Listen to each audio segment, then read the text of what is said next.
యాదాద్రి జిల్లా కలెక్టర్ గారిని రాజ్యసభలో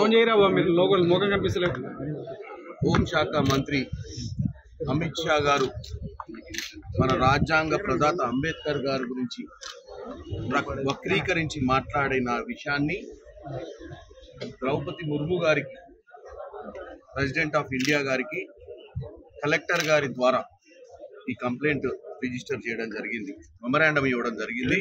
దీనికి మా విప్ గారు ఆలేరు ఎమ్మెల్యే బీర్ల ఐలయ్య గారు, భువనగిరి శాసనసభ్యులు అనిల్ రెడ్డి అన్న గారు, అలాగే ఇక్కడికి చాలా మంది నాయకులు అందరికీ పేరు పేరున ధన్యవాదాలు తెలియజేస్తున్నాం. ఎందుకంటే మనందరి బాధ్యత ఈరోజు, మనం అందరం కూడా ఈరోజు ఈ యొక్క కార్యక్రమాన్ని, ఎందుకంటే ఇక్కడ అన్న చెప్పింది, ఇప్పుడు అన్న బీర్ల ఐలన్న రాజ్యాంగంలో ఆ రాజ్యాంగం రాయడం వల్లనే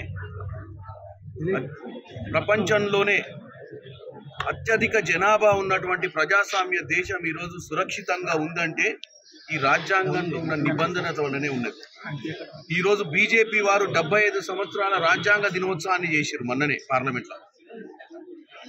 చేసిన 4 రోజులకే వాళ్ళ కడుపులో ఉన్న మాట బయటపడ్డది. వాళ్ళకి ఏ రోజు కూడా డాక్టర్ బాబాసాహెబ్ అంబేద్కర్ గారి మీద గౌరవం కానీ, మన రాజ్యాంగం మీద గౌరవం కానీ, మన 3 రంగుల జెండా మీద కూడా గౌరవం లేదు వాళ్ళకు, జాతీయ జెండా మీద. ఎందుకంటే ఆ రోజు అంబేద్కర్ గారు రాజ్యాంగం రాసిన మొదట్లోనే ఈ రాజ్యాంగం పనికిరాదు, దీన్ని చెత్తబుట్టలు వేయాలని మాట్లాడినటువంటి పరిస్థితి ఆ రోజు ఆర్ఎస్ఎస్. మనుస్మృతి అని ఒక డాక్యుమెంట్ని తయారు చేసి రాజ్యాంగం కంటే ఇది బాగుందని చెప్పి ఆ రోజే హేళనగా మాట్లాడినటువంటి పరిస్థితి ఆర్ఎస్ఎస్.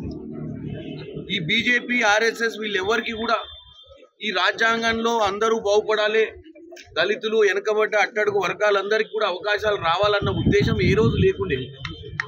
ఈరోజు ఈ భారతదేశంలో ప్రజలు గమనించారు కాబట్టి మనం ఆపదల నుంచి బయటపడగలిగినాం. ఒకవేళ ప్రజలు గమనించకపోయి ఉంటే అబ్కీ బార్ 400 అంటే ఈసారి 400 సీట్లు కావాలని కోరుకున్నటువంటి నరేంద్ర మోడీకి కనుక 400 సీట్లు ఇచ్చుంటే రాజ్యాంగాన్నే మార్చేటువంటి కార్యక్రమం పెట్టుకోడు. కానీ ప్రజలు అప్రమత్తం కావడం, 240 సీట్లు ఇవ్వడం వల్ల ఇలా రాజ్యాంగాన్ని కాపాడుకోగలిగినాం కానీ వాళ్ళ మనసులో ఉన్నటువంటి విషయాన్ని ఇంకా వాళ్ళు మైమర్చిపోలేకపోతున్నారు. కాబట్టి రాజ్యసభలో అమిత్ షా గారు మాట్లాడిన విధానం ఇప్పుడే మా అన్నలు చెప్పారు. అంబేద్కర్ మాట కూడా ఉచ్చరించొద్దు, దేవుణ్ణి ఉచ్చరించుకొని మీకు పుణ్యం దక్కుతుందని చెప్పిండంటే ఎంత ధైర్యం ఉండాలి, ప్రజలు ఏమనుకుంటారని కూడా ఆలోచన లేకుండా.